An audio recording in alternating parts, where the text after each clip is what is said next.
Bismillah. Assalamualaikum warahmatullahi wabarakatuh.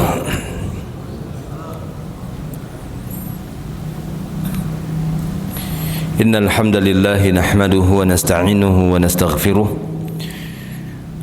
wa natubu ilaihi wa na'udzu billahi min shururi anfusina wa sayyiati a'malina. Man yahdihillahu fala mudilla lahu wa man yudlil fala hadiyalah. Ashhadu an la ilaha illallah wahdahu la syarika lah wa ashhadu anna Muhammadan abduhu wa rasuluh. Allahumma salli wa sallim ala Rasulillah Muhammadin sallallahu alaihi wasallam wa ala alihi wa ashabihi wa man tabi'ahum bi ihsanin ila yaumiddin. وقال الله تعالى يا أيها الذين آمنوا اتقوا الله حق تقاته ولا تموتن إلا وأنتم مسلمون أما بعد. معاشر المسلمين والmuslimat rahimani wa rahimakumullah ajma'in. Alhamdulillah, segala puji hanya milik Allah tabaraka wa ta'ala. Kita bersyukur kepadanya atas seluruh karunia, nikmah serta rahmatnya kepada kita semua. Alhamdulillah, pada kesempatan pagi hari ini Allah Subhanahu wa taala mengumpulkan kita kembali di masjid ini untuk melanjutkan pembahasan kita dari 70 hadis pilihan.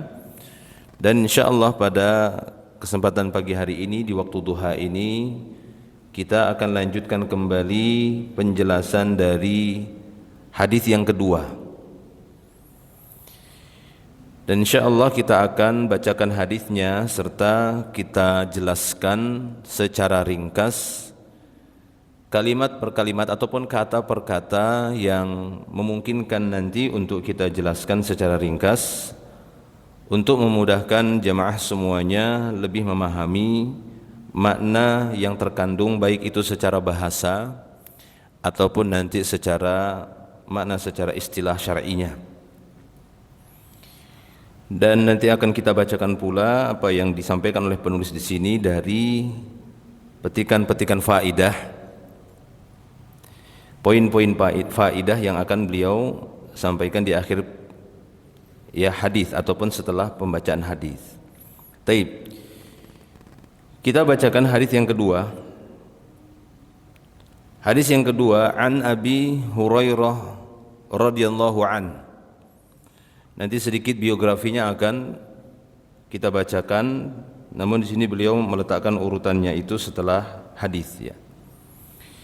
An Abi Hurairah radhiyallahu anhu 'anil Nabi sallallahu alaihi wasallam annahu kana yaqul. Dari Abu Hurairah radhiyallahu anhu dari Nabi sallallahu alaihi wasallam bahwasanya beliau akan mengucapkan kalimat ini. Jadi intinya dalam hadis ini nanti akan kita dapati satu doa. Doa yang biasa diucapkan oleh Nabi sallallahu alaihi wasallam apabila beliau mendatangi tempat pembaringannya. Apabila beliau mendatangi tempat pembaringannya, kasurnya ataupun tempat tidurnya. Atau lebih tepat lagi, doa ini dibaca sebelum tidur di malam hari.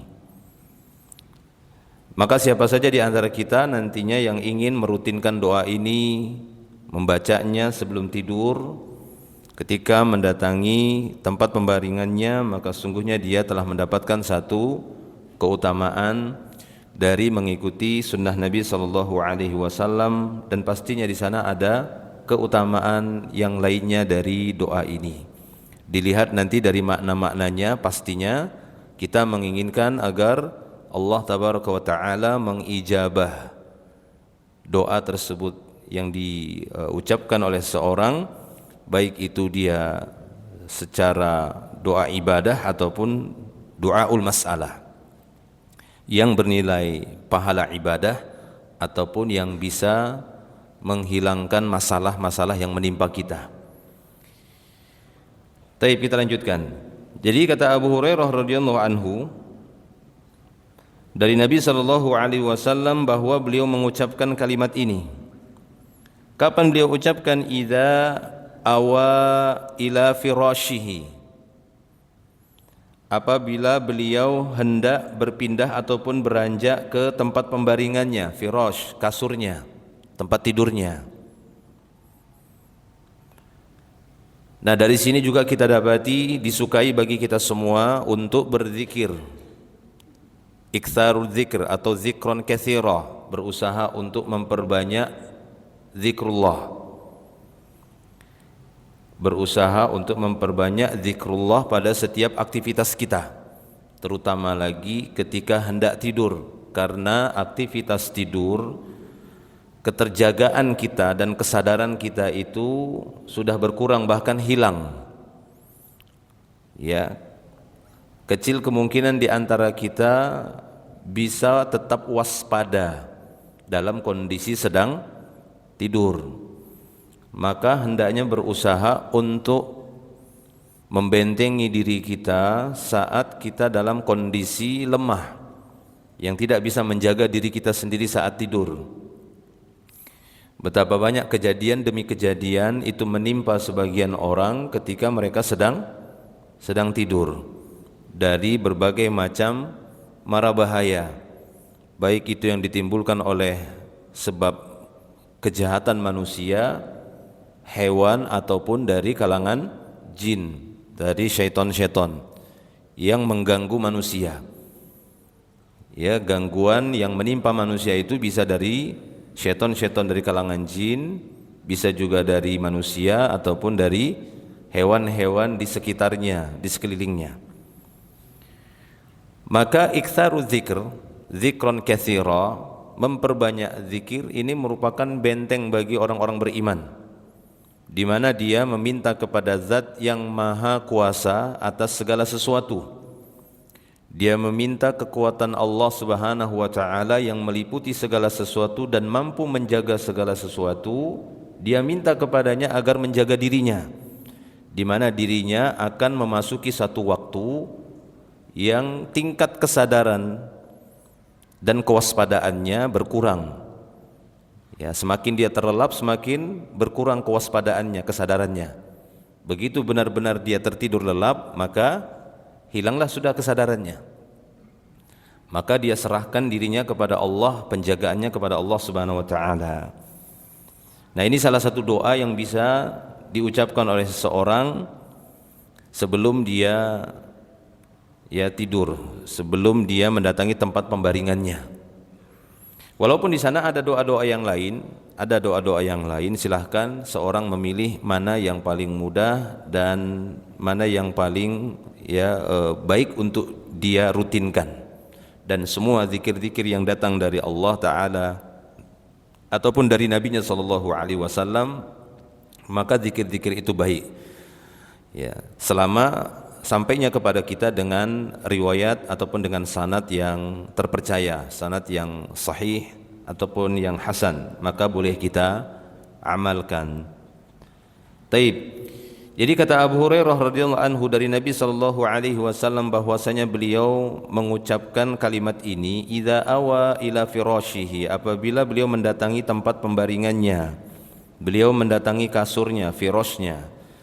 Lalu beliau akan mengatakan, Allahumma rabbas samawati wa rabbal ardi wa rabba kulli syai'in. 3 kali Nabi sallallahu alaihi wasallam menyebutkan kata Rabb dengan diidhafahkan pada beberapa makhluk. Ya, rabbas samawati wa rabbal ardi wa rabb kulli syai'. Rabb kulli syai' yakni Rabb segala sesuatu selain dari langit dan bumi. Dan langit serta bumi merupakan dua makhluk Allah Ta'ala yang dia ciptakan dengan fisik ataupun bentuk yang cukup besar, volume yang cukup besar, langit dan bumi. Allah Ta'ala menciptakan langit itu dengan 7 lapisnya, begitu juga bumi. Sebagaimana firman Allah Subhanahu wa Ta'ala di dalam surat At-Taghabun, ya, Allahul ladzi khalaqa sab'a samawatin wa minal ardi mithlahun yatanazzalul amru bainahun lita'lamu annallaha ala kulli syai'in qadir wa annallaha qad ahata bi kulli syai'in ilma. Ini kata Allah Subhanahu wa taala, Allah lah yang telah menciptakan 7 lapis langit dan bumi semisalnya, kata Allah. Wa minal ardi mithlahun. Jadi langit itu Allah Ta'ala ciptakan 7 lapis dengan lapisan yang sangat tebal para jemaah. Bukan dengan lapisan kayak kue lapis, tipis, ya, tapi tebal. Yang mana setiap lapisan itu ketebalannya tidak ada keretakan, enggak ada celah, enggak ada retak rambut, sehingga jin bisa nyungsep masuk gitu ya, nyelinap, itu enggak bisa. Dan setiap langit Allah Ta'ala berikan padanya pintu. Yang ini dengan izinnya, dengan ketetapannya dia buka dan dia tutup. Terutama di bulan Ramadan, kata Nabi SAW, selama sebulan penuh pintu-pintu langit dibuka. Selain bulan Ramadan lebih sempit waktunya pembukaan atau penutupan pintu-pintu langit, ya, terutama hari Senin dan hari Kamis. Nah, ini pintu-pintu langit itu dibuka untuk menerima dengan cepat laporan kebaikan yang dilakukan oleh hamba-hambanya, terutama orang-orang yang berpuasa. Itulah yang mendorong Nabi SAW senang berpuasa di hari Kamis, ya, karena amal-amal itu diangkat, namanya diangkat melalui pintu-pintu langit. Kalau sudah ditutup tidak bisa makhluk-makhluk itu keluar masuk.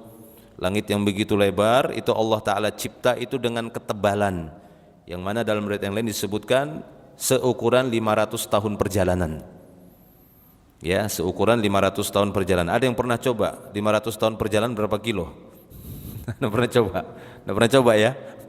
Nah, begitulah ketebalannya, jadi nggak bisa ditembus.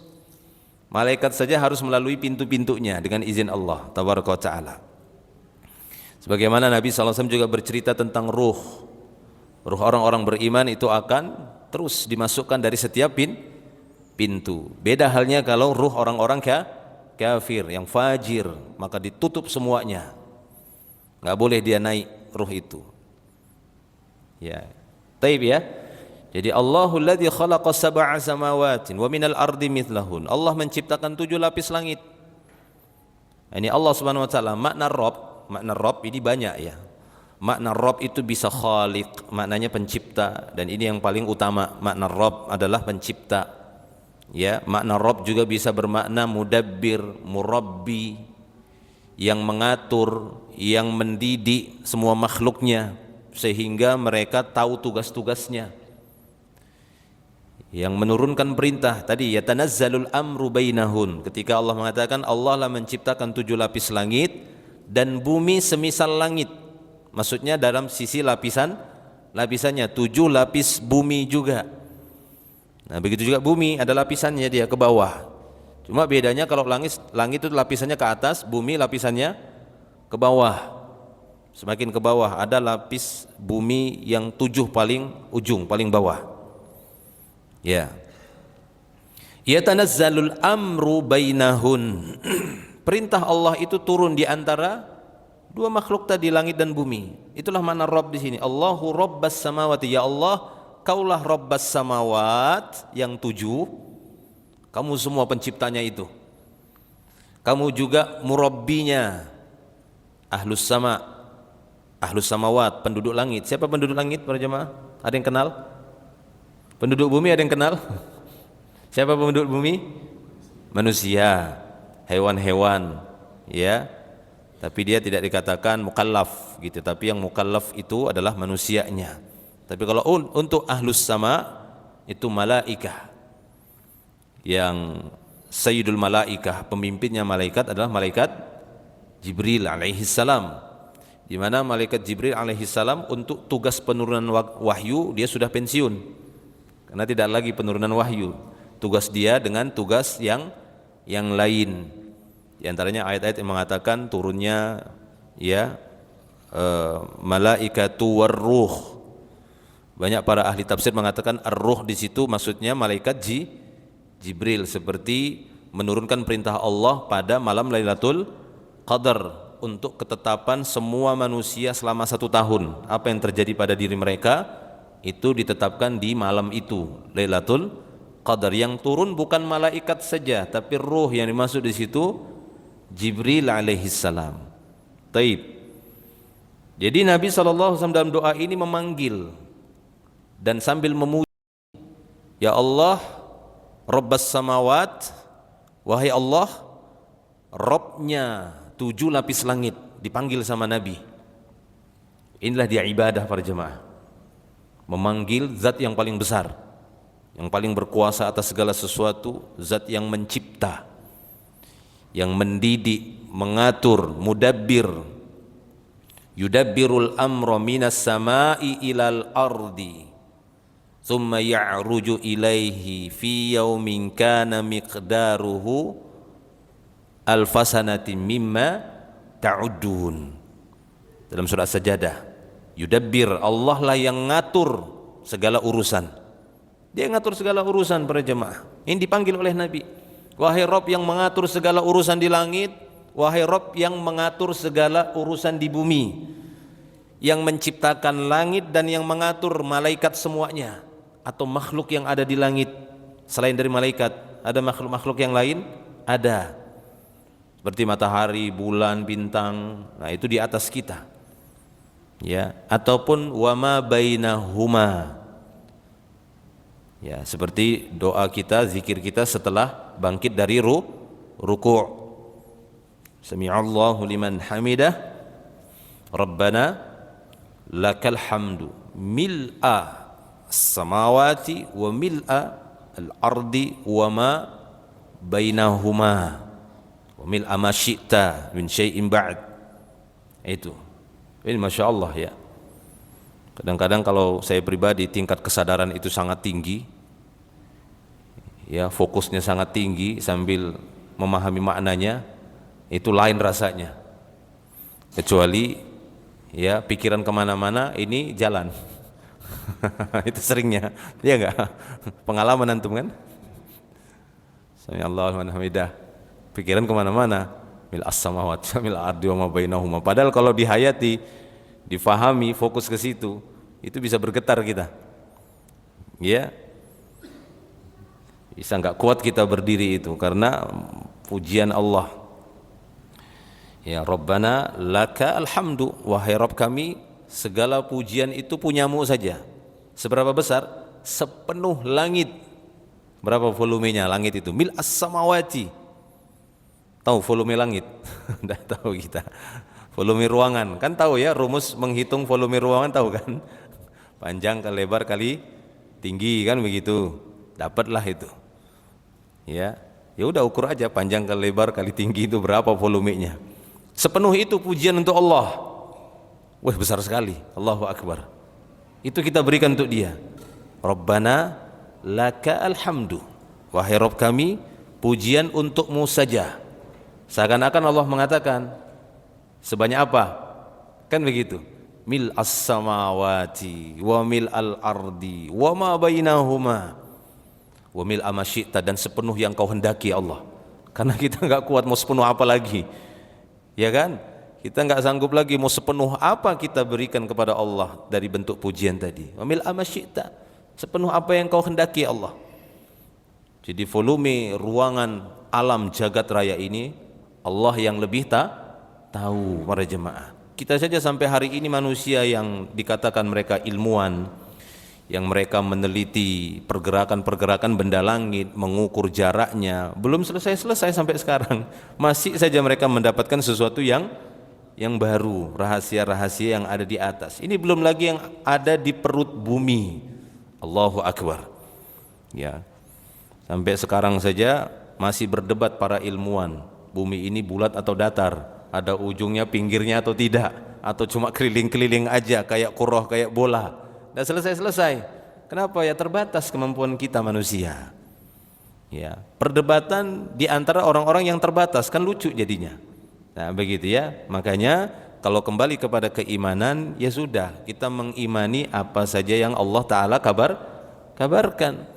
Allah mengabarkan langit, iya, bumi, iya, Bagaimana rinciannya? Allahu a'lam. Ketika Allah tidak merincinya, ya sudah, kita imani saja. Intinya itu suatu keyakinan bahwasanya dia besar. Taib ya. Nah, ini doa yang dipanjatkan oleh Nabi. Allahumma rabbas samawati wa rabbal ardi wa rabb kulli syai'. Dan engkaulah Rabb segala sesuatu. Jadi Nabi SAW mutlakkannya. Karena bisa jadi ada sesuatu itu yang tidak kita ketahui tapi ada dia. Ya kan, bisa saja seperti itu. Ya, ada sesuatu yang Allah Ta'ala cipta tapi tidak bisa kita jangkau. Dan siapa penciptanya? Ya tetap Allah Subhanahu wa Ta'ala. Maka dengan mengatakan Rabba kulli syai', engkaulah Rabb segala sesuatu. Dan ini ada petunjuknya juga. Tadi ya, ayat tadi. Ketika Allah Tabaraka wa Ta'ala mengatakan Allahul ladzi khalaqa sab'a samawatin wa minal ardi mithlahun yatanazzalul amru bainahun ya lita'lamu annallaha ala kulli syai'in qadir, agar engkau tahu bahwa Allah Maha Kuasa atas segala sesuatu. Nah, di sini juga Nabi mengatakan wa rabba kulli syai', engkaulah Rabb segala sesuatu. Maksudnya segala sesuatu yang paling besar dan sampai yang paling kecil, engkaulah Rabbnya, engkaulah penciptanya, engkau yang mengatur, engkau yang memberikan keputusan untuknya, yang menguasai dia, yang mengawasinya. Ini para jemaah Allah Subhanahu wa Ta'ala. Taib ya. Lalu setelah itu, jadi Rabb itu maknanya, Rabb itu bisa bermakna mudabbir, murabbi, khaliq, itu ya. Allahul ladzi khalaqa sab'a samawat, hampir sama sebenarnya, Rabbas samawat, pencipta, makna Rabb itu. Ya, tadi juga mudabbir, yudabbirul amru minas sama'i ilal ardi. Allah mengatur urusan itu dari paling tinggi langit sampai yang paling rendah di bumi. Ya, yudabbirul amru minas sama'i ilal ardi, thumma ya'ruju ilaihi fi yaumin kana miqdaruhu alfasanah. Ini ya, alfasanah. Mimma ta'udun. Lalu urusan yang Allah Ta'ala tetapkan tadi naik menuju dia. Dalam satu hari kalian hitung itu 1000 tahun. Itu dia. Jadi di sisi Allah Ta'ala itu urusan yang dia angkat itu satu hari di sisi Allah, tapi kita menunggunya 1000 tahun. Ada yang sudah 1000 tahun umurnya kita? Tidak ada ya. Insyaallah. Dari masa Nabi sekarang aja baru 1400 tahun. Berarti di sisi Allah hitungannya itu baru 1 hari setengah. Ya. Taib. Jadi kita menempuh yang cukup jauh, tapi itu bagi zat yang maha besar, maka itu suatu yang pendek. Ya, itu bisa kita terima dengan akal ya. Suatu yang kecil kan harus menempuhnya jauh. Tapi bagi yang besar akan sebentar kan begitu. Iya, sebentar. Ya. Makanya mungkin itulah hikmah kenapa semakin lama waktu kita itu kita rasa semakin pendek, karena kita semakin kecil. Ya kali ya. Taib, wallahu alam bisawab. Kemudian kata beliau sallallahu alaihi wasallam, ini masih doanya ya. Karena ini doa yang panjang, tapi kita jelaskan makna kata per katanya supaya ketika kita nanti mengamalkannya ataupun mengucapkan doa ini satu waktu sebelum tidur, kita lebih mendekati pemahaman maknanya. Taib. Faliqal habbi wan nawa. Lalu Nabi mengatakan, setelah mengatakan ya Allah, kaulah Rabbas samawati wa rabbal ardi wa rabb kulli syai', faliqal habbi wan nawa. Engkaulah faliq. Fa, lam dan qaf itu semakna juga dengan syaqqa, yang membelah, yang memecah, sehingga satu yang bulat menjadi terbelah dua.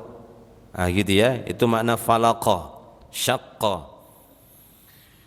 Ya, an-nawa atau al-habba wan nawa ini jenis-jenis biji-biji. Biji-biji itu secara pandangan kita kasat mata itu akan terlihat bulat, butir ya kan? Nah, itu Allah Ta'ala yang memecahnya, sehingga dari pecahan itu akan tumbuh dan keluar tunas, yang dengan itu akan semakin besar Allah Ta'ala tumbuhkan menjadi tumbuhan yang besar, ataupun bisa menjadi sebuah pohon yang besar.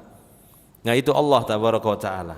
Nabi memanggil Allah Subhanahu wa Ta'ala, ya Allah, faliqal habbi wan nawa, engkaulah yang mengawali satu biji yang mati, kan mati itu biji, lalu Allah pecahkan sehingga biji tadi menjadi hidup. Ya. Kalau kita melihat di dalam Al-Quran ada yang semakna dengan ini. Bisa antum lihat dalam surat Al-An'am ayat 95. Di dalam surat Al-An'am ayat 95 Allah tabaraka wa ta'ala berfirman 95-96, Innallaha faliqul habbi wan nawa. Itu sesungguhnya Allah Ta'ala dialah yang telah mengeluarkan dari biji-biji tadi buah-buahan, tumbuh-tumbuhan, gitu ya. Innallaha faliqul habbi, dialah yang telah membelah butir-butir ataupun biji-bijian tadi. Ya, tapi di sini dalam terjemahannya dia sudah langsung Allah lah yang menumbuhkan butir-butir. Ya, biji-biji tadi, bibit-bibit tadi. Sehingga apabila satu pohon yang menghasilkan butiran-butiran, menghasilkan biji-biji dengan biji yang tadi, ya nggak mungkin kita menciptakan biji-biji tadi, tapi Allah lah yang menjadikan biji-bijian tadi pecah, terbelah dua, lalu mengeluarkan tunasnya.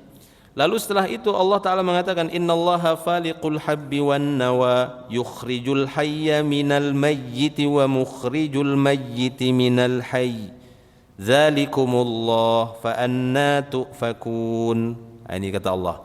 Setelah Allah mengatakan dialah Allah yang telah memecahkan biji-bijian tadi, maksudnya menumbuhkannya yang sebelumnya dia mati, sebagai biji dia mati. Ya, biji-bijian itu kan mati udah dia.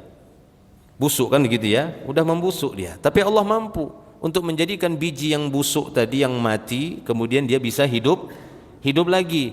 Lihat sambungan ayatnya, yukhrijul hayya minal mayyit.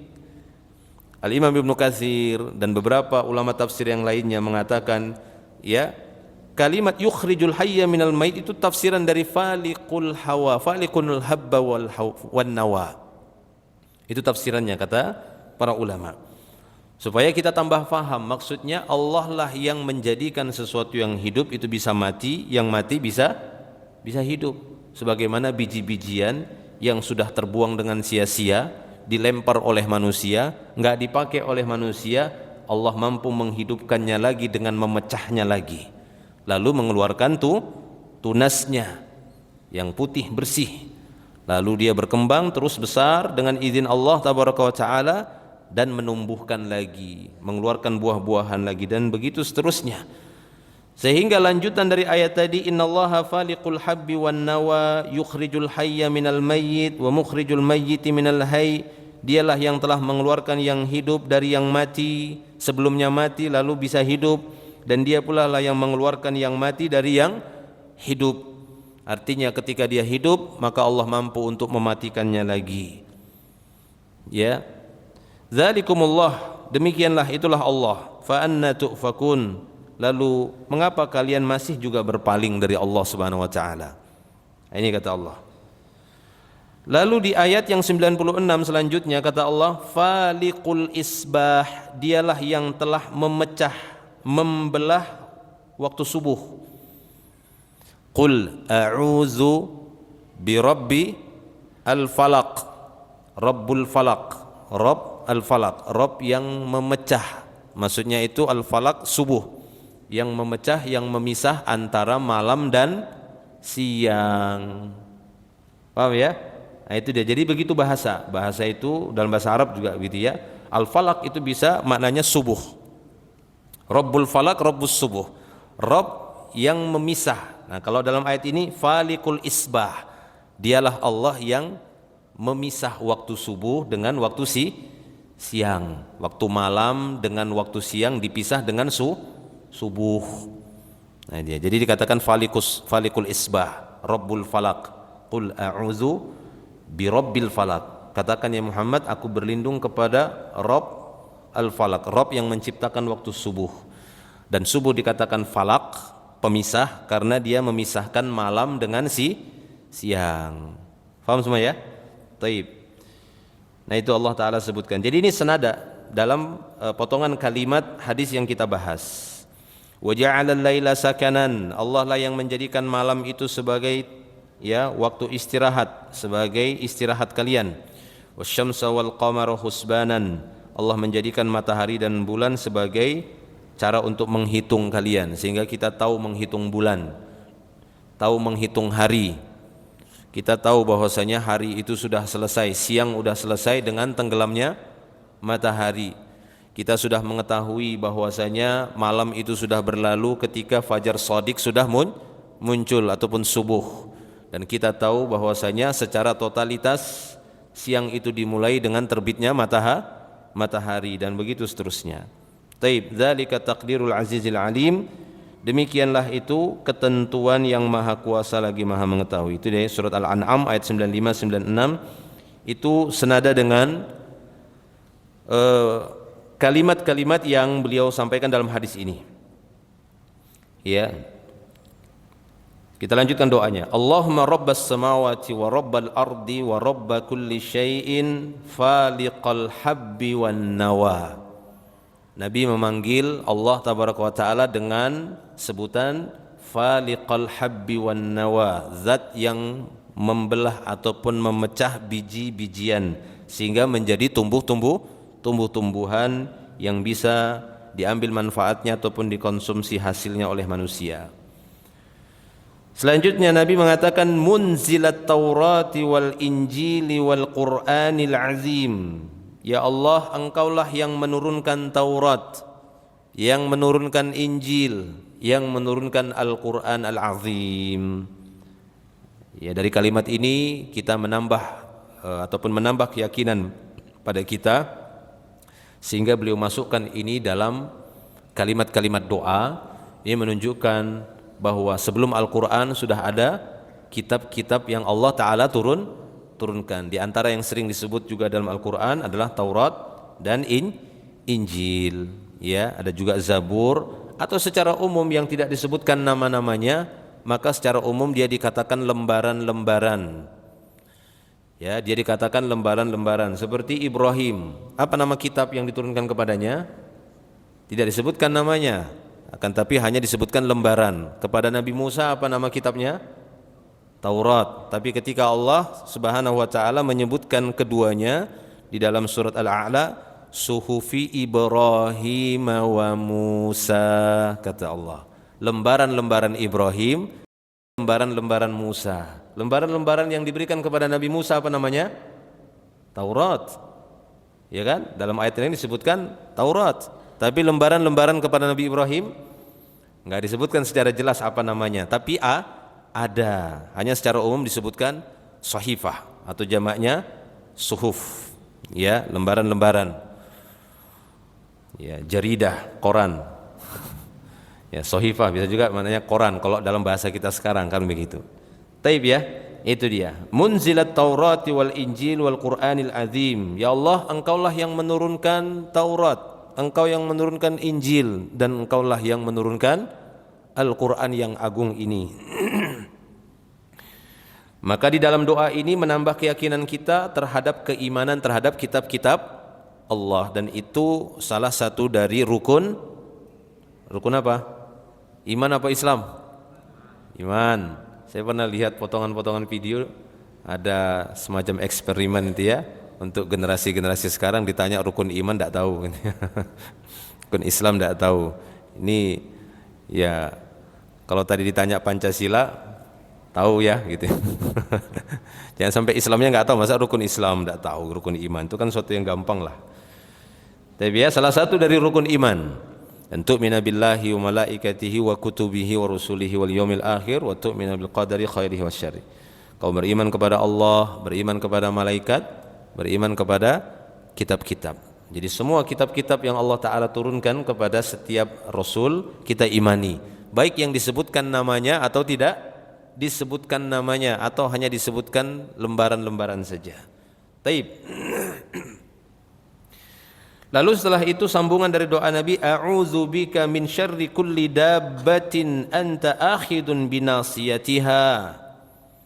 Ya Allah, aku berlindung kepadamu dari keburukan setiap hewan melata, hewan yang ada di darat. Ya, bukan yang di air ya. Dabbah yakni yang ada di permukaan bumi ini, yang dia bisa menimbulkan bahaya, mengganggu dan membahayakan kita.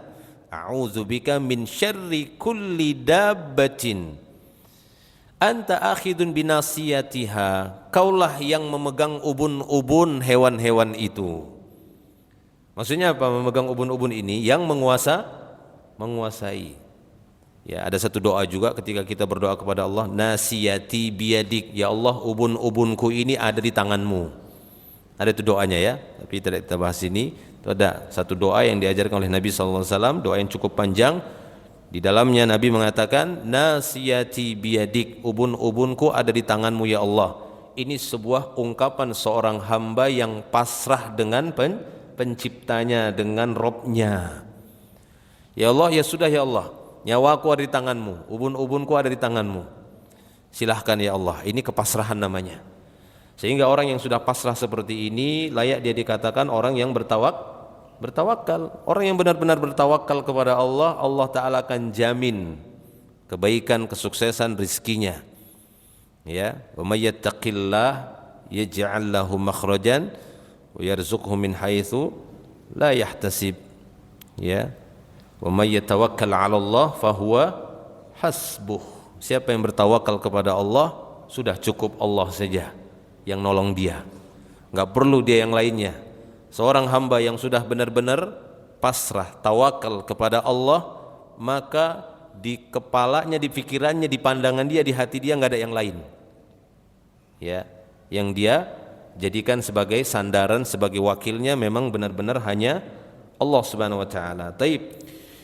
Nah, pada kalimat ini beliau mengatakan a'udzubika min syarri kulli dabbah, aku berlindung kepadamu ya Allah dari kejahatan segala hewan melata yang dia merayap berjalan di permukaan bumi ini. Bisa enggak hewan-hewan itu membahayakan kita? Bisa. Baik itu hewan yang berjalan di muka bumi ini itu dikatakan dabbah para jemaah. Ya, jadi dabbah ini ya dubbu fil ardi. Makhluk yang dia berjalan di muka bumi ini. Biasa disebut penyebutan dabbah ini untuk hewan-hewan. Walaupun dia lebih kepada hewan-hewan melata, tapi ini mencakup keumuman seluruh hewan. Bisa mencakup kepada keumuman seluruh hewan-hewan yang berjalan di atas permukaan bumi. Karena ada hewan yang terbang di udara, ada tidak? Ada. Ada hewan yang dia berjalan di dalam tanah. Ada enggak? Ada. Ya. Saya dulu pernah ditanya sama abang-abang waktu kecil, apa hewan paling kecil? Ya, saya bilang amuba. Salah katanya. Amuba itu asli muka Batak. bukan aku. Tapi memang ada amuba kan? Ya, saya bilang amuba. Salah. Terus apa? Cacing. Enggak, masih besar. Iya, dalam perut cacing ada cacing, dalam perut cacing lagi ada cacing, maka cacing paling kecil. Betul enggak ya? Masa cacing-cacingan ya kan? Lucu juga. Jadi ada hewan-hewan yang hidupnya di dalam tanah, ada hewan yang hidupnya di dalam air. Ya, di sini lebih kepada dabbah. Kenapa? Karena dia berdekatan dengan manusia, sangat dekat dengan manusia. Beda tadi kalau dia di udara. Cukup jauh lah, walaupun bisa saja memudaratkan, tapi cukup jauh dari kehidupan manusia secara dominannya, ya, dominasinya. Ya, burung-burung sangat jauhlah kesehariannya dengan manusia. Ya, begitu juga hewan air, hewan dalam tanah, karena kita hidupnya di atas tanah begitu, permukaan, bukan di dalam tanah kita hidupnya. Ya, makanya dabbah, Nabi SAW lebih kepada dabbah. Nah, keburukan atau kejahatan, bahaya dari hewan-hewan melata ini yang hidup di darat ini sangat-sangat memungkinkan. Karena dia hidupnya itu sering dengan kita. Tidur saja mungkin saja ada semut atau hewan-hewan yang semisal itulah ya, dari jenis-jenis serangga dan yang semisalnya. Ya, kalajengking, nah itu ya, lipan atau yang semisal itu. Memungkinkan saja dia datang saat kita tidur. Makanya ini beliau ucapkan doa ini ketika mau tidur. Ada kalimat itu, a'udzubika min syarri kulli dabbatin anta akhidun binasiyatiha. Ya, karena doa ini yang beliau ajarkan ini diucapkan sebelum Sebelum tidur, ketika kita tidur, kita tidurnya itu di atas tanah atau di udara atau dalam tanah atau dalam air. Di atas tanah, maka sering dabah di sekitar kita. Di antaranya itu tadi kalajengking, lipan yang semisal ini, atau hewan-hewan melata yang dia punya racun yang bisa menyengat. Nah ini kalau kita tidur disengat kan sakit ya, bangun-bangun matanya bengkak, ya kecoa begitu ya, cicak juga. Orang cicak itu kan agak jahat-jahat juga. Lagi tidur dia diloncatinya, dikencinginnya dan semisalnya, ya datang ke muka kita, digigitnya, kan kita nggak tahu tiba-tiba bengkak, nah, kan seperti itu. Ya, saya dulu waktu pas mondok jadi rois tulab itu ya, jadi ketua santri lah kan begitu. Tiba-tiba ada santri yang lain manggil, ya bang, karena kan adik kelas yang manggil. Kenapa? Kalau nggak salah dulu namanya itu santrinya Umair ya. Si Umair itu bangun tidur teriak-teriak kata dia. Saya kira kemasukan jin. Terus dia pegang-pegang telinga. Saya kira kemasukan jin. Langsung lari saya dari kantor menuju asrama. Ya, dia teriak-teriak, aduh gitu. Kenapa? Sakit katanya gitu. Saya kira sakit ini sakit diganggu jin kah begitu kan? Tapi pegang-pegang telinga. Coba lepas telinga. Sekalinya ada kelabang di dalam. Pas saya lihat itu, wah ada kelabang di telingamu gitu. Masuk kelabang ke dalam. Tahu kelabang ya? Lipan. Ah itu. Karena kan lipan itu kalau digelap itu kelihatan kilat-kilatnya ya, ada kilat-kilat. Wah itu kelabang itu. Jadi kita suruh miring gini, kita pukul-pukul sininya, deg-deg gini, mungkin dia bising, kelabangnya keluar jatuh, langsung dimatikan, mati kelabangnya. Setelah itu saya larikan ke puskesmas terdekat ya, untuk di steril lah gitu ya, dikasih sterilisasi, dikasih obat. Itu lumayan seminggu merah bengkak dia dan pendengarannya agak inilah gitu, tapi kita suruh periksa di THT gitu.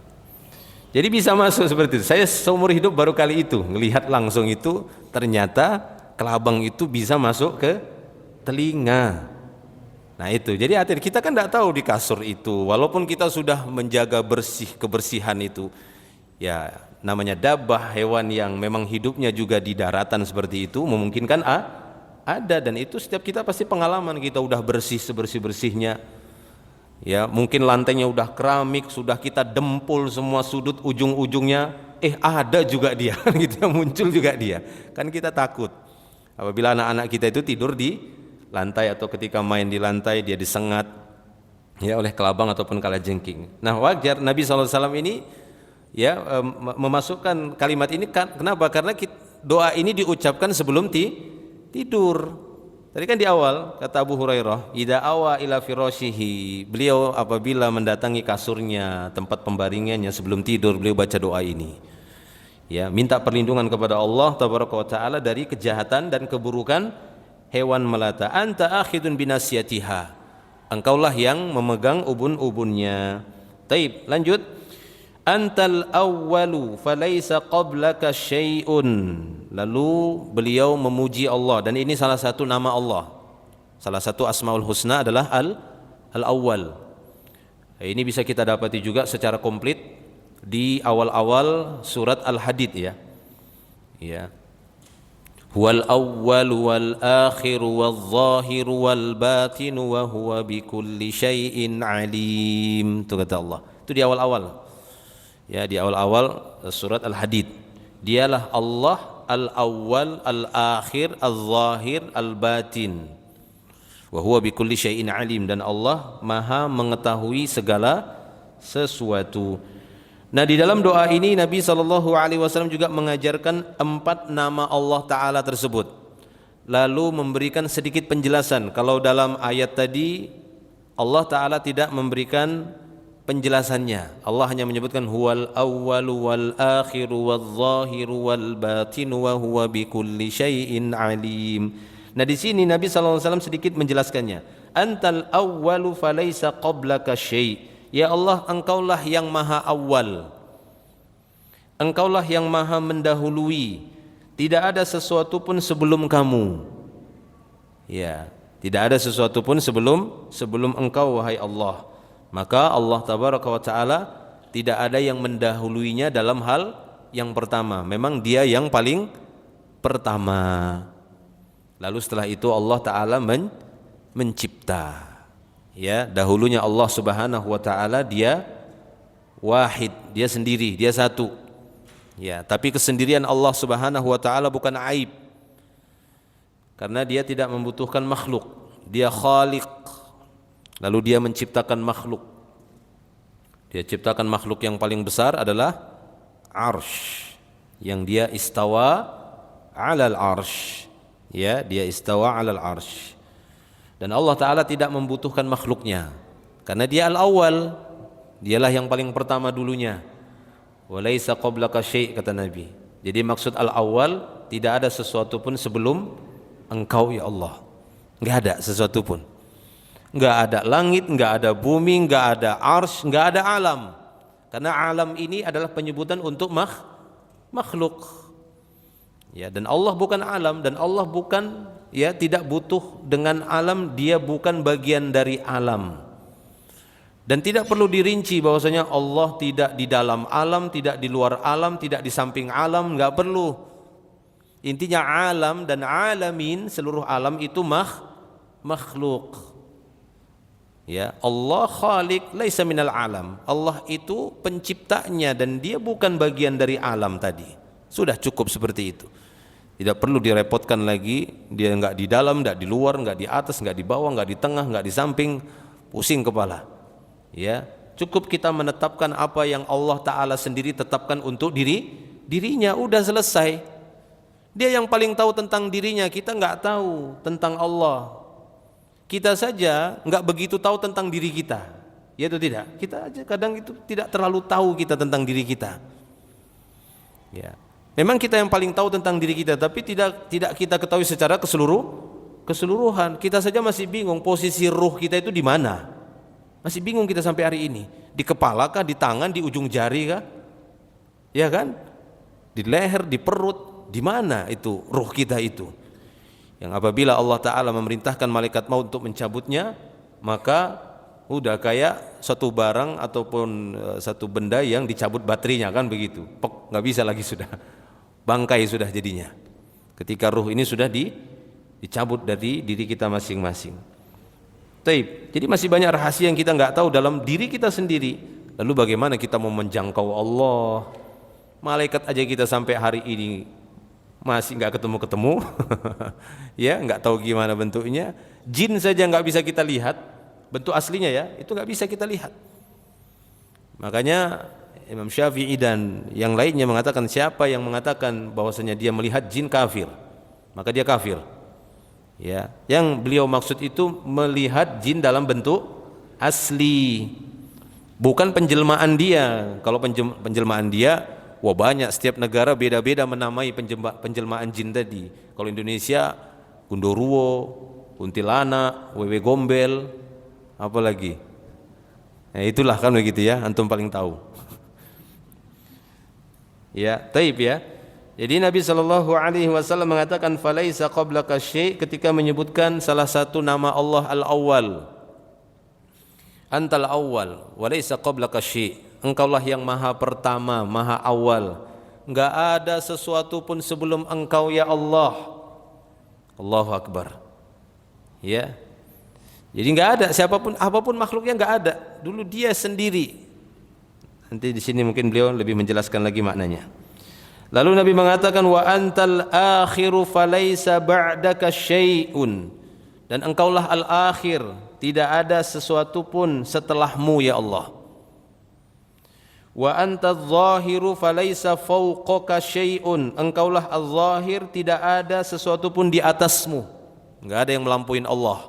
Makanya keliru orang-orang yang mengatakan juga Allah itu di mana-mana. Bahaya ini kalau Allah di mana-mana.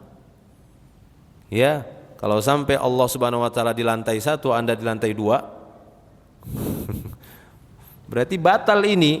Enggak ada sesuatu pun di atasmu ya Allah. Berarti Allah paling atas, paling tinggi dia, a'la. Sampai-sampai ada nama suratnya surat Al-A'la, Sabbih. Sabbih isma rabbik al, bertasbih, sucikan nama Rabbmu ya Muhammad yang paling tinggi.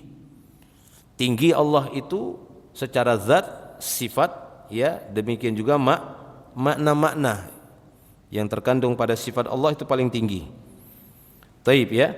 Zahiru falaysa fawqaka syai'. Jadi Allah tabaraka wa taala tidak ada yang mendahulunya, tidak ada yang di atas Allah. Dialah zat yang paling tinggi. Nah, ini penghinaan terhadap Allah kalau sampai ada makhluk ngelangkahin Allah, kan begitu.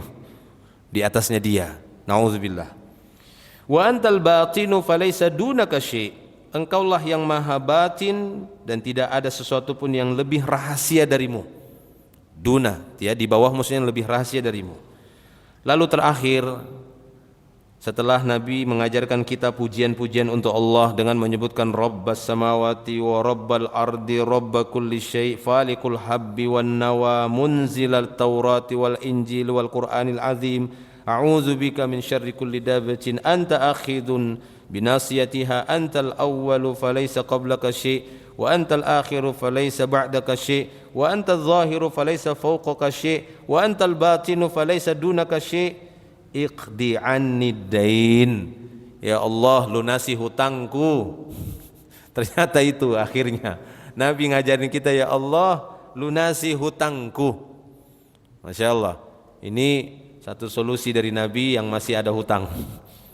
Ya, ini cukup bagus untuk dirutinkan sebelum tidur. Jadi tidurnya tenang.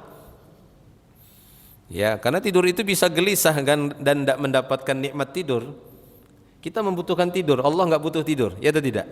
Allah enggak butuh karena dia maha terjaga. Hayyun, qayyum, dia maha hidup dan maha terjaga. Ya, ayat kursi itu menunjukkan demikian, bagaimana dia tidak tertimpa ngantuk, enggak tidur. Kalau kita tertimpa ngantuk, apalagi lagi majelis taklim ini, enak nih tidur nih. Ya, apalagi khutbah Jumat itu. Ya, saya biasanya kalau khutbah Jumat merhatiin orang tidur itu kasihan. Tapi kalau saya yang jadi pendengar, saya juga kasihan sama saya. Tidur juga ternyata ya. Bisa tertidur juga gitu. Makanya kadang harus ini ya, harus benar-benar strategi lah biar enggak mudah tidur ketika Jumatan. Taib, ya. Nah, jadi iqdi annid dain. Ya, lunasilah hutangku ya Allah. Ya, tunaikanlah hutangku. Kemudian apa? Wa aghnini minal faqr, dan cukupkan aku sehingga tidak terjatuh kepada kefakiran. Itu maksudnya. Ya, aghnini minal faqr. Ya, cukupkan aku dari kefakiran, artinya jangan biarkan aku jatuh kepada kefakiran. Jaga aku agar aku senantiasa berkecukupan. Ya, jaga aku ya Allah agar senantiasa cukup. Ya, karena rizki yang paling afdal itu bukan berlebihan, bukan pula kekurangan, tapi berkecukupan. Itu yang paling afdal. Ada enggak orang-orang yang diberikan rizki oleh Allah harta berlebihan? Ada, berlebihan, melebihi kebutuhan primer, sekunder, tersiernya, melebihi, masih banyak. Ya, kebutuhan primernya, sekundernya, tersiernya udah terpenuhi, tapi masih banyak tersisa harta dia, berlebihan. Ini bukan paling afdal para jemaah, bukan ini yang afdal.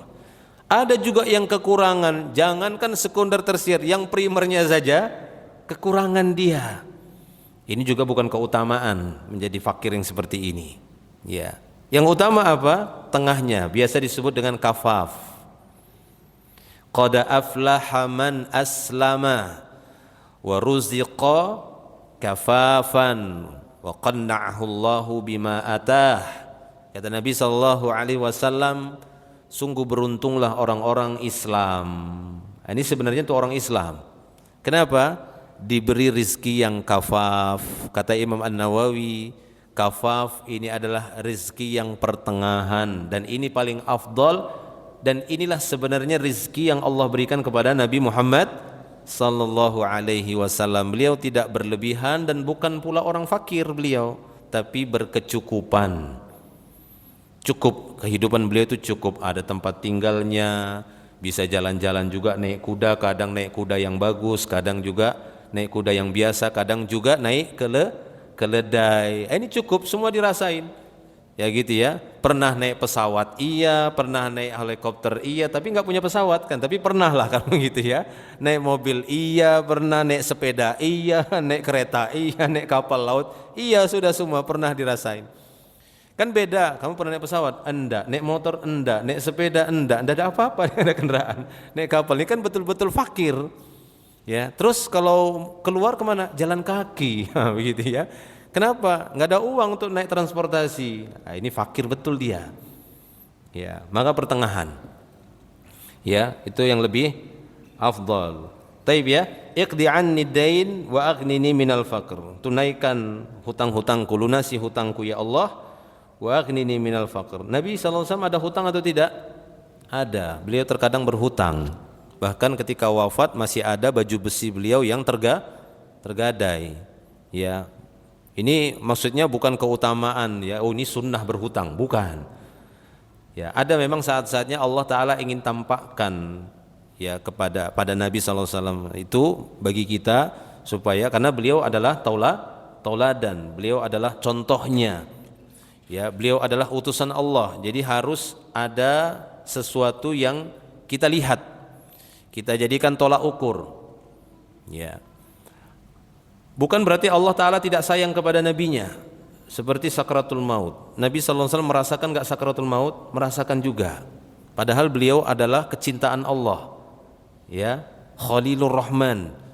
Kekasih Allah yang paling Allah sayangi dari semua manusia para nabi itu Nabi Muhammad. Allah Ta'ala sayang sekali dengan Nabi Muhammad Sallallahu Alaihi Wasallam. Tapi Allah Ta'ala tetap membiarkan nabinya kesayangannya ini merasakan sakitnya sakaratul maut. Untuk apa? Untuk ketetapan bagi umatnya bahwa sakaratul maut ini benar-benar ada. Begitu juga tadi tertimpa hutang itu benar ada. Ya, berhutang itu memang dibutuhkan oleh manusia.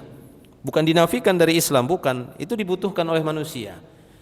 Walaupun ada dari sisi lain ya tercela kalau seorang bermudah-mudahan dengan hutang pada perkara yang memang enggak dibutuhkan.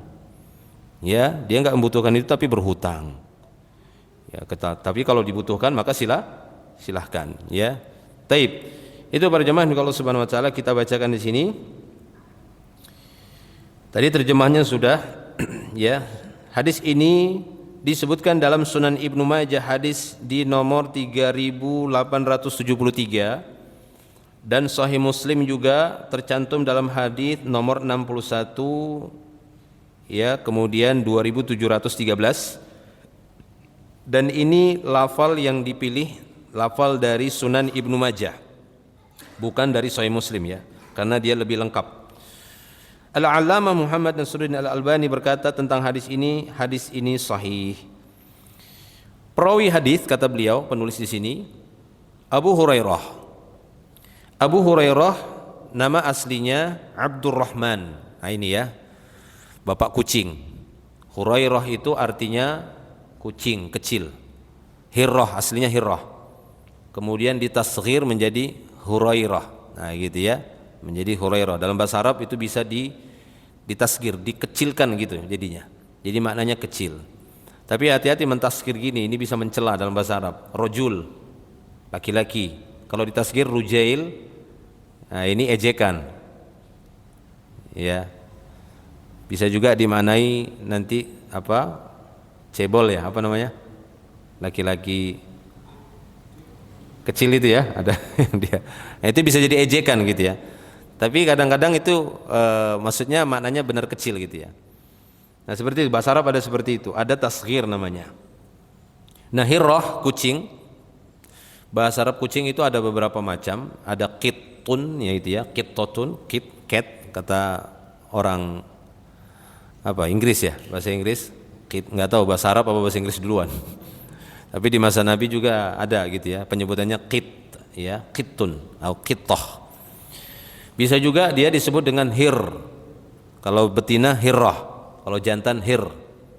Bisa juga dengan sin nur. Ya, itu penyebutan untuk kucing. 6. Nah, Abu Hurairah ini kita bacakan ya. Nama aslinya Abdurrahman, anak dari Sakhr. Nama bapaknya Sakhr Al-Dausi, dia dari suku Daus, Yaman. Nah, itu ya. Dari Yaman. Jadi Abu Hurairah ini ternyata keturunan ya Yaman. Dia keturunan Yaman dari suku Daus Al-Yamani. Seorang perawi hadis yang cukup terkenal ya di dalam Islam, Abu Hurairah ini.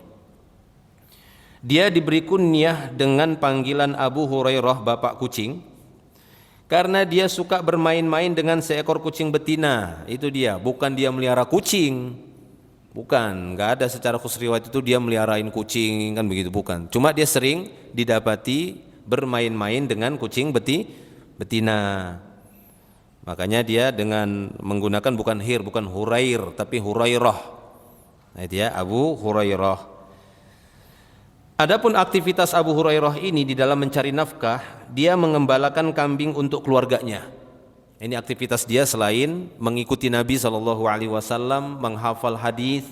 Nah, Abu Hurairah ini lebih kuat hafalannya.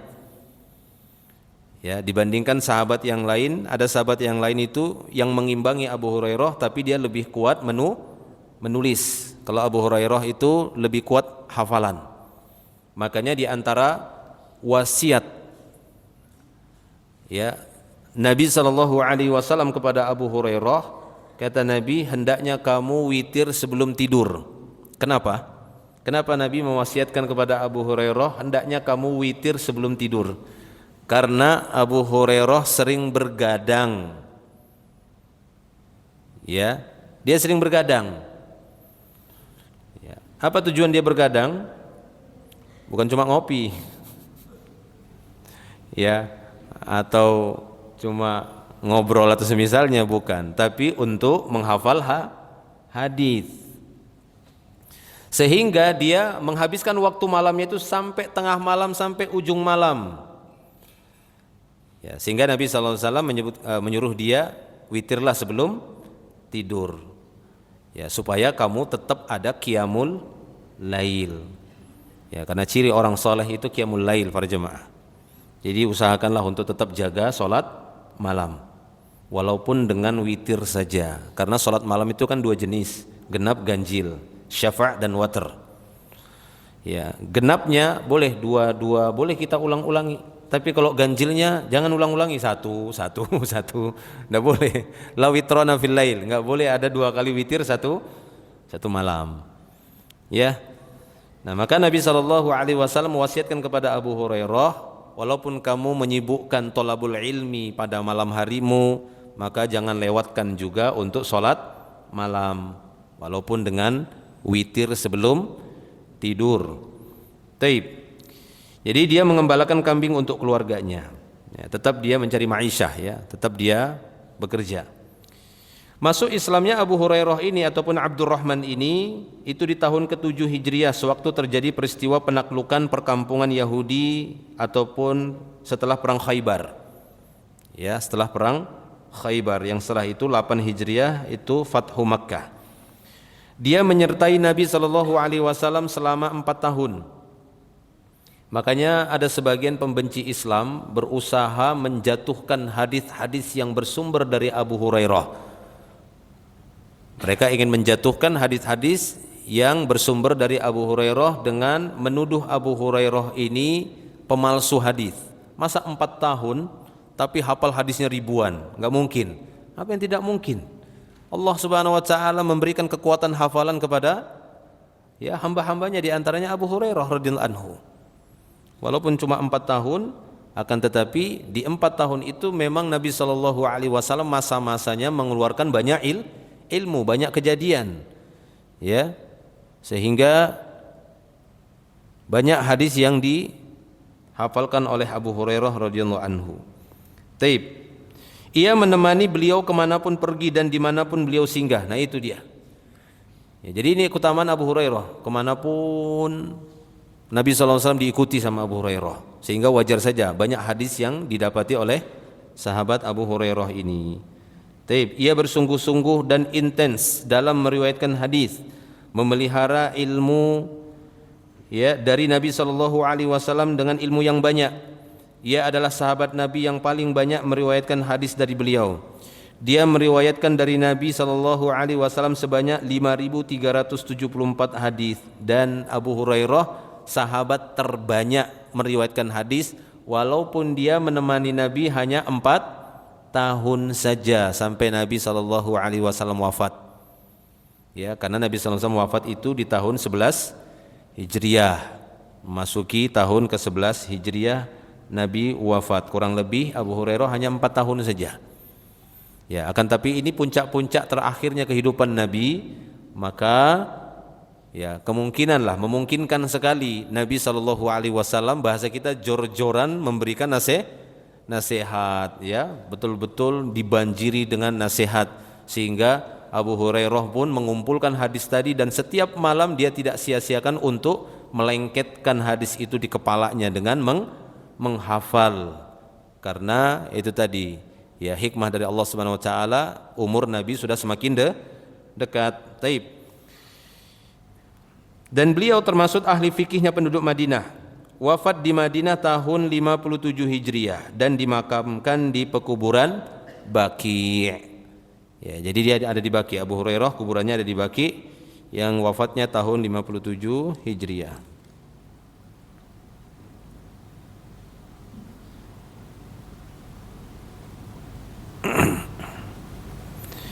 Taib, kita bacakan beberapa faedah hadis ini.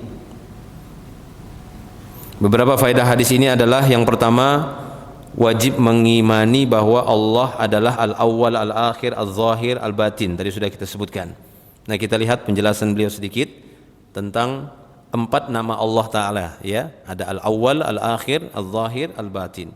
Makna al-awwal dalam hadis ini adalah yang azali, yang terdahulu, yang tidak ada permulaan baginya. Jadi Allah Ta'ala tidak didahului oleh permulaan. Paham ya? Beda kalau makhluk, ya, awal memang dikatakan awal, artinya dia mengalami permulaan. Allah dikatakan awal, azali. Ya.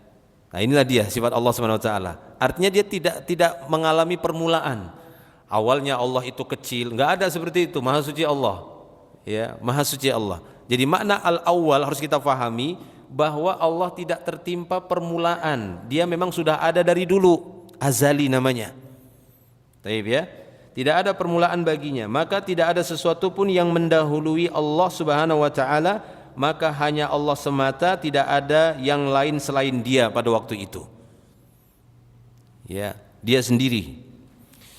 B, dan makna al-akhir adalah yang kekal, yang memusnahkan segala sesuatu, sedangkan Allah tetap ada dan tidak mengalami kemusnahan, maka tidak ada sesuatu pun setelahnya. Itu makna al-akhir. Semua dimusnahkan, yang tersisa hanyalah Allah. Makanya Allah mengatakan untuk dirinya al-akhir. Yang C, makna al-zahir adalah yang maha mengalahkan, yang maha tinggi atas segala sesuatu, maka tidak ada yang lebih tinggi darinya. Ini tadi al-zahir. Jadi enggak ada di atas Allah. Kalau Allah dikatakan di mana-mana, batil ini.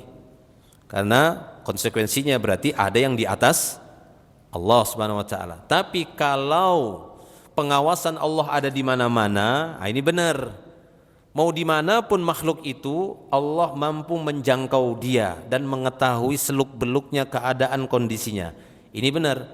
Penglihatan, pengawasan, pertolongan Allah itu bisa ada di mana-mana. Tapi kalau Allahnya secara zatiahnya, maka dia, ya, maha tinggi. Kemudian D, dan makna al-batin adalah tidak ada yang bisa mengatur selain Allah. Itu makna al-batin. Enggak ada yang bisa mengatur Allah sampai yang rahasia, sehingga dia mengetahui semua rahasia. Dan tidak ada seorang pun yang berdiri sendiri selain Allah. Tidak ada sesuatu pun yang tersembunyi dari Allah. Tapi sesuatu yang tersembunyi pasti akan diketahui oleh Allah Subhanahu wa taala. Ya, maka Allah Maha tahu segala sesuatu. Itu makna al-batin. Tapi faedah yang kedua, kata beliau, itu tadi faedah yang pertama, wajib mengimani 4 nama Allah tadi dengan pemahaman yang benar. Tadi beliau sudah arahkan bagaimana memahami 4 nama Allah tadi, al-awwal, al-akhir, al-zahir, al-batin. Faedah yang kedua kata beliau, wajib menetapkan sifat Allah sebagaimana yang tertera dalam nas-nas syar'i. Wajib bagi kita menetapkan begitu saja. Ya, ketika Allah yang paling sering itu dipermasalahkan istawanya Allah di atas arsy, ya udah kita tetapkan seperti itu. Tidak usah kita rinci, kita tafsir, karena kita tidak bisa menjangkau dia. Dialah yang bisa menjangkau kita. Ya, maka wajib bagi kita untuk menetapkan apa yang tertera di nas-nas syar'i tadi yang berkaitan dengan sifat Allah ataupun namanya. Namun tidak mengapa menjelaskan pengertiannya dengan bahasa selain bahasa Arab dengan tujuan apa? Memahamkan dan menjelaskan. Makanya banyak para ulama membolehkan untuk menafsirkan apa makna istawa. Makna istawa itu a'la, tinggi. Ya gitu ya, maknanya itu tinggi. Istaqarra, kemudian bertahan dia di situ. Tidak ada yang mendahului dia tadi, tidak ada yang melampauinya. Taib. Kemudian faedah yang ketiga, dianjurkan menghafal doa ini. Nah itu. Hafalkan ini ya, yang cukup panjang. Dan rajin membacanya sebelum tidur. Karena ini pujian-pujian untuk Allah dan pembuktian kita adalah hamba. Terlebih lagi di kalimat terakhir. Ya, kita bisa dicukupkan oleh Allah tabaraka wa taala sehingga kita tidak membutuhkan hutang. Ya, kita tidak membutuhkan hutang dan Allah taala mencukupkan kita. Demikian juga Allah jaga kita dari kefakiran yang berat.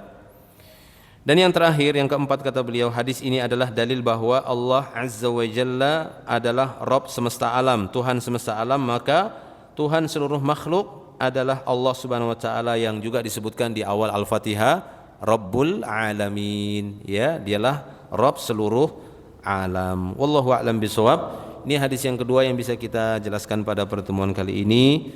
Mudah-mudahan ini menjadi tambahan ilmu untuk antum semua, untuk kita semuanya, dan menambah keimanan kita, keyakinan kita kepada Allah Subhanahu wa taala. Nanti insyaallah kita lanjut di hadis yang berikutnya ataupun hadis ketiga dan seterusnya. Seperti yang kita sampaikan, kadang mungkin kalau dibutuhkan bisa saja kita membahas itu sampai 2 hadis ya, ataupun lebih dari 1 hadis, dilihat dari hadisnya. Jika memang sudah mencukupi, tidak perlu terlalu panjang lebar, atau sudah ada pengulangan, maka kita nanti bisa lanjut ke hadis yang lainnya. Taib, Allahu a'lam. Sampai di sini dulu. Mungkin ada yang bertanya? Kalau ada yang bertanya silahkan sebelum kita akhiri. Karena kita sampai jam 11 saja ya. Betul ya, sampai jam 11 saja. Biar sisa waktunya masih bisa dipakai sama ibu-ibu untuk masak-masak katanya. Itu masak-masak suaminya kan gitu. Bukan masak suaminya ya, maksudnya masak makanan untuk suaminya. Silahkan, mungkin kalau ada yang bertanya dari hadis ini. Tapi tidak ada ya? Cukup ya? Anda rasa cukup ya insyaallah. Semoga faedah-faedah hadis tadi ataupun keterangan tambahan yang kita sampaikan bisa menjadi tambahan ilmu untuk Bapak Ibu semuanya. Ya, adapun yang benarnya itu semata-mata datangnya dari Allah, dan al-ilmu indallah, segala ilmu itu hanya miliknya, kita hanya dibagi sedikit saja. Mudah-mudahan yang sedikit tadi bermanfaat. Dan nanti insyaallah kita ketemu lagi di pertemuan berikutnya. Kita akhiri dengan doa kafaratul majlis. Subhanakallahumma bihamdik asyhadu an la ilaha illa anta astaghfiruka wa atubu ilaik. Assalamualaikum warahmatullahi wabarakatuh.